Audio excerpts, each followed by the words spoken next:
had a high court for passing orders for 10 MLAs to file counter 2 days ago. And I want to thank the Honorable Chief Justice of Andhra Pradesh for passing orders today that Union Government of India, Ministry of Steel, Ministry of Mines, Ministry of Finance, to file counter to my Bill 51/2024, exposing the corruption, how the steel plant is being sold, 33,000 acres, already sold 13,000 acres by all political parties, ruining the lives of lakhs of people for the fraction of the cost. And I explained in detail more than 10 different points.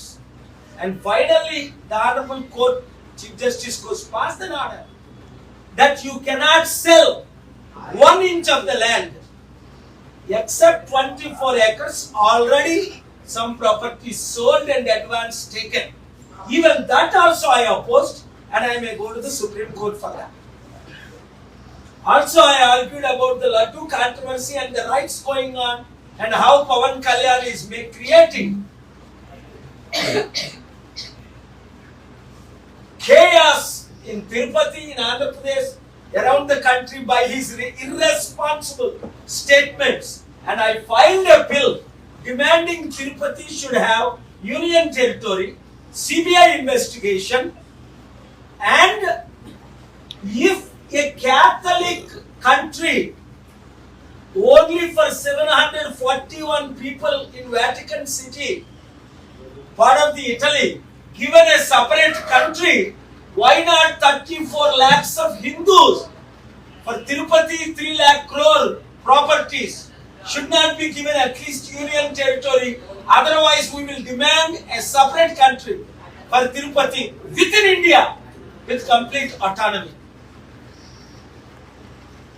And I demanded and requested the DGP of the AP state, the Superintendent of Police of Tirupati should take necessary steps to maintain peace and harmony.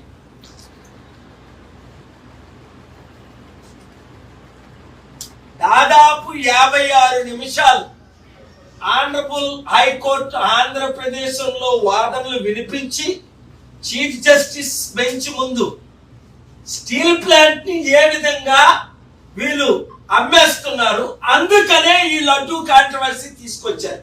నిన్నే చెప్పాను కదా, ఇవాళ court 1లో item 38 steel plant అమ్మడానికి దొంగగా నాకు చెప్పకుండా నోటీసులు ఇవ్వకుండా, ఇది 3వసారి ఈ ప్రయత్నం. 8 లక్షల కోట్లు విలువైన స్టీల్ ప్లాంట్, 32 మంది ప్రాణాలు పెడితే వచ్చిన స్టీల్ ప్లాంట్,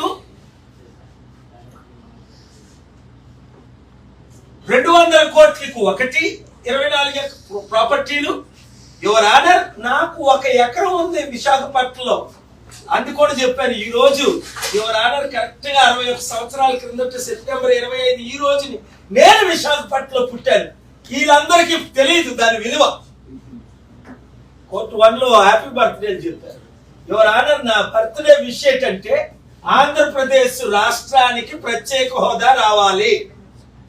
నా బర్త్డే విష్ ఏంటంటే స్టీల్ ప్లాంట్ 8 లక్షల కోట్లది అమ్మకూడదు.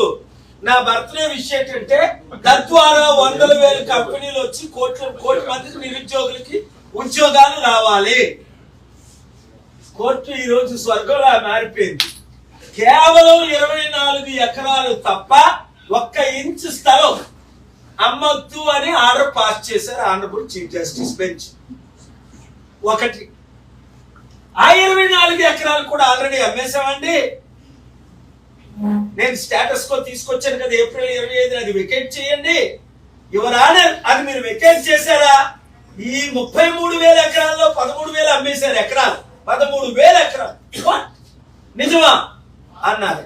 గంగవరం పోర్ట్ కూడా అమ్మేశారంటే గంగవరం స్టీల్ ప్లాంట్ కి సంబంధం లేదు కదా. లేదు యువర్ ఆనర్, గన్నవరం పోర్టు 1800 ఎకరాలు, 56,000 కోట్లు విలువైనది, 620 కోట్లకి అమ్మేశారు. ఇవన్నీ చదివి ఆశ్చర్యపోయి మంచి ఆర్డర్లు పాస్ చేశారు. ఒకటి, స్టీల్ ప్లాంట్ 1 ఇంచు కూడా అమ్మకూడదు.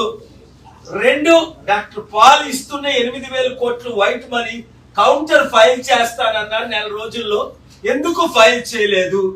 3, అమ్మవలసిన అవసరం ఏముంది? 200 కోట్లు 400 కోట్లకి 1000 కోట్ల భూములు, 33,000 ఎకరాలు ఫ్రీగా ఇచ్చారు కదా, ఉద్యోగాలు ఇస్తారంటే ఇచ్చారు కదా, 32 మంది ప్రాణాలు పెట్టారు కదా, 70 మంది రాజీనామాలు చేశారు కదా. ఇవన్నీ సిజే బెంచ్ గారికి ఎన్ని ఇన్ఫర్మేషన్ తెలీదు. చదివారు, 55 నిమిషాలు విన్నారు, మంచి ఆర్డర్ పాస్ చేశారు. నేను చెప్పాను కదా నిన్న, చంద్రబాబు నాయుడు గారు స్పెషల్ హోదా తీసుకురాలేకపోయారు, ప్రత్యేక హోదా.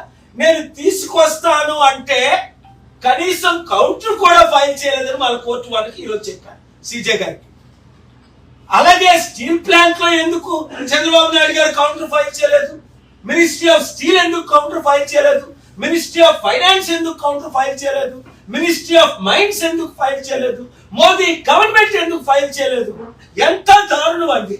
కోర్టులే కానీ కాపాడకపోతే ఆంధ్రప్రదేశ్ రాష్ట్రమే ఉండదు. అందుకనే తిరుపతిని కాపాడడానికి, 3 లక్షల కోట్లు విలువైన భూములు కాపాడడానికి, వాటికన్ సిటీ 741 మంది క్యాథలిక్ కి పోప్ కి ఒక ప్రత్యేక దేశంగా ఇటలీ గవర్నమెంట్ ఎలా డిక్లేర్ చేసిందో